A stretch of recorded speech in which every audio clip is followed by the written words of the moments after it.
the pressure to be strong.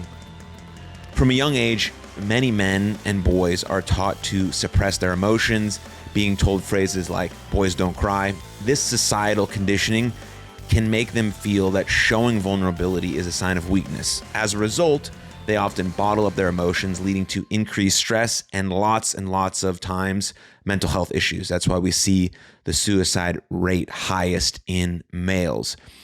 And so we have this, as men, we have this internal drive to be strong. But in that same regard, we want to be supported and loved and cared for and appreciated for that strength. And also, we want you to know that that's not the only thing that we offer as men. We're not this emotionless robot that only provides strength. We are real human beings with tons of emotions that we want to explore. We want to explore our vulnerabilities. We maybe not want to share them with everyone all the time, but we have to and want to come in touch with our emotions, to just accept that we have them, that we do have a wide range of emotions.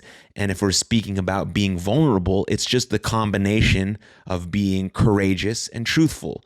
And so that's really what vulnerability is. And so if we can be courageous to express some of what we're feeling and to be honest about those feelings, that in turn is vulnerability. And that in turn is strength. And it takes strength to do that. And so we do feel this internal pressure to be strong, which does cause us to have more mental health issues, more isolation, more stress, increased stress, especially when things aren't going well for us and the people around us. We feel even more pressure to lift everyone up. And then we decide not to take care of ourselves out of isolation, out of being a burden, out of wanting to take everything on ourselves. Again, there is this intrinsic nature in this beautiful masculine energy that presents as being strong and powerful and wanting to protect and provide.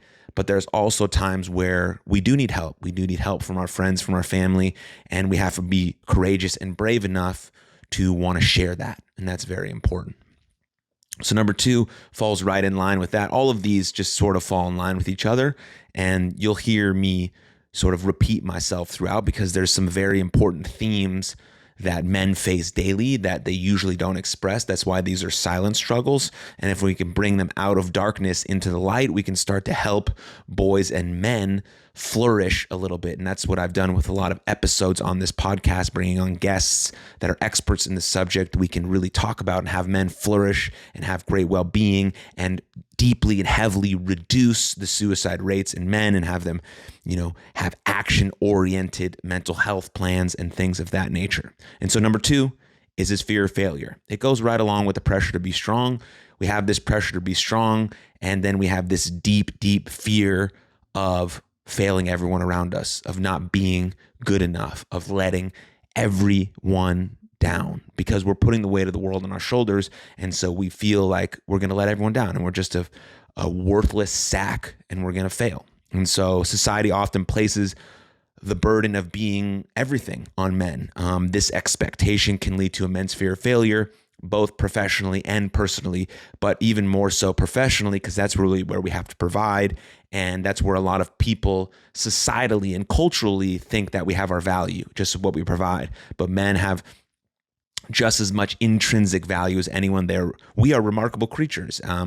And we're trying to share that with the world more than just these little pieces of masculinity or manhood that we want to share. And the pressure to succeed and provide can sometimes be very overwhelming, making it difficult for them or us, to share insecurities, share that we're struggling at work or we're struggling at home, and it's why we're lashing out, or it's why we might be angry. We have trouble sharing those things, which is the vulnerability that we need to come to terms with, sharing with our partner or our friends or our family that we're feeling this way, that we might need help, that we're feeling overwhelmed at work, that we got fired, or we're thinking about quitting our job, and how are we still going to provide for our family, and things of that nature that make us stay in the job that we hate too long, and then that bleeds over into our family life, and now we're resentful and we hate these people, and it just turns into a messy situation rather than, trying to be upfront about it, asking for help from a spouse or a partner or a friend and saying, here's what I'm struggling with. What are some action items that I can go about to try to alleviate this, to try to do better, to try and help myself and my family? And it starts with taking care of yourself emotionally, spiritually, physically, mentally, all of those things, and building support systems and having men's groups and talking to friends in that manner and being able to share and uplift one another and having those role models that you can see that are doing the thing you want to do and then go about and do it. And so a lot of those things are very, very, very important.